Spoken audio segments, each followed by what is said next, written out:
transform, it's expecting, so considering how we made it in the transform component, it's expecting two values, x and y. We'll have a position 0, 0, because the background, no, we don't say the word position.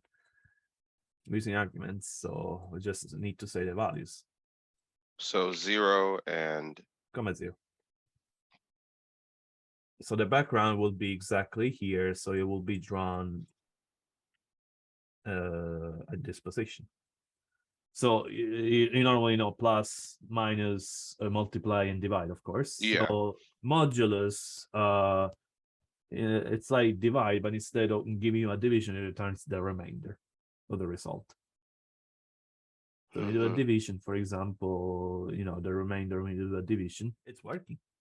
Now, what we want to do, this is what normally happens when it comes to game engines. We have an engine, of course, which is exactly what we have, and then we have a game on top of it.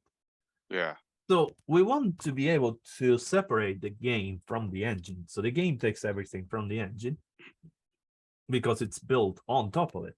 So to do so, we want to do something new in the Visual Studio. So far, whenever you use Visual Studio, you created a solution which has one project inside.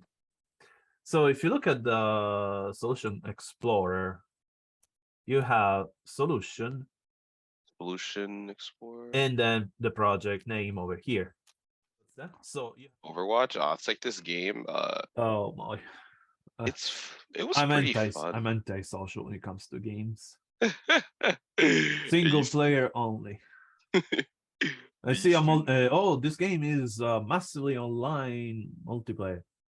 Okay.